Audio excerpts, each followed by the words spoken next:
Shakespeare ने दोस्तों universal fame हासिल की है। बहुत सारी लैंग्वेजेस में उनके प्लेस को ट्रांसलेट किया गया है। बहुत सारे फिल्म प्रोड्यूसर्स और डायरेक्टर्स ने उनके प्लेस पर फिल्में भी बनाई है। और आने वाले राइटर्स जैसे Charles Dickens, Bertolt Brecht, William Faulkner और टॉम स्टॉपार्ड जैसे राइटर्स ने शेक्सपियर के प्लॉट्स, कैरेक्टर्स, पोइट्री और कोटेशंस से बहुत इंस्पायर हुए। और इन्होंने भी कोशिश की कि हम लोग शेक्सपियर जैसा लिखकर अपनी एज को बेस्ट बनाएं। शेक्सपियर के वर्क्स को एक आम आदमी भी पसंद करता था और एक पढ़ा लिखा स्कॉलर भी। उनकी पॉपुलैरिटी का अंदाज़ा हम इसी बात से लगा सकते हैं कि डेली यूज़ में हम शेक्सपियर की कितनी सारी कोटेशंस बोल देते हैं और हमको पता भी नहीं चलता। जैसे हर चमकती हुई चीज़ सोना नहीं होती, या फिर मैंने कभी किसी से कुछ एक्सपेक्ट नहीं किया क्योंकि मुझे पता है कि एक्सपेक्टेशंस हर्ट करती है।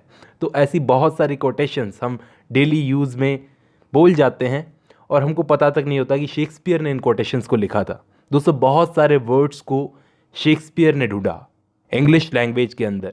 लेकिन क्या आपको पता है कि शेक्सपियर ने इतना सब कुछ कहाँ से उठाया, कहाँ से लिया, इतना सब कुछ मटेरियल कहाँ से उठाया? जब शेक्सपियर एक बहुत पॉपुलर राइटर बन चुके थे तब भी वो अपने वर्क्स में क्लासिकल वर्क्स की चीज़ों को शामिल करते रहते थे। जैसे ग्रीक और रोमन प्लेराइट्स होते थे, उनके वर्क्स में से मैटर उठाते थे। उस वक्त क्लासिकल वर्क्स का जो भी ट्रांसलेशन होता था उसमें से शेक्सपियर अपने काम की चीज़ उठाते थे अपने प्ले के लिए। जैसे हैमलेट प्ले, आप में से बहुत सारे व्यूअर्स ने सुना होगा कि हैमलेट एक रिवेंज ट्रेजेडी है। बहुत से लोगों ने आपको बताया होगा कि इसके अंदर उसके फादर का भूत आता है, हैमलेट के फादर का भूत आता है और बड़े बड़े बम्बास्टिक डायलॉग्स इसमें मारे जाते हैं और बहुत सारे गॉथिक एलिमेंट्स हैं इसके अंदर, इस प्ले के अंदर। लेकिन शेक्सपियर ने ये रिवेंज ट्रेजेडी की थीम कहाँ से उठाई? तो फर्स्ट सेंचुरी सीई के आसपास एक रोमन प्लेराइट थे जिसका नाम था सिनेका। सिनेका के प्लेज में से उठाई है ये रिवेंज ट्रेजेडी की थीम। सिर्फ यही नहीं, आपको और भी इनके प्लेज में रिवेंज ट्रेजेडी की थीम मिल जाएगी, वो मैं आपको आगे बताऊंगा। इसलिए आज हम शेक्सपियर के प्लेज का एनालिसिस करने जा रहे हैं। सिर्फ रोमन और ग्रीक प्लेराइट्स में से नहीं, बल्कि शेक्सपियर के पहले जो मिस्ट्री और मिरेकल ड्रामाज लिखे जाते थे उनमें से भी शेक्सपियर ने काफ़ी कुछ उठाया। शेक्सपियर और क्रिस्टोफर मार्लो के अलावा कोई और ऐसा प्लेराइट नहीं था दोस्तों, इतना सक्सेसफुल प्लेराइट नहीं था एलिजाबेथन एज में जो इतने अच्छे से नेटिव और क्लासिकल एलिमेंट्स को अपने वर्क्स में जोड़ सके। सिर्फ शेक्सपियर और क्रिस्टोफर मार्लो ही ऐसा काम कर सकते थे उस टाइम पर, माना जाता है। शेक्सपियर तो अपने वर्क्स को इस तरह से लिखते थे कि वेस्टर्न्स के लिए वो चीज़ फैमिलियर हो। मतलब ओथेलो की जेलसी, किंग लियर का पागलपन, मैकबेथ के एम्बिशंस और रोमियो जूलियट का स्टार क्रॉस्ड लव और शाइलॉक का पत्थर दिल। शाइलॉक कौन? मर्चेंट ऑफ वेनिस वाला।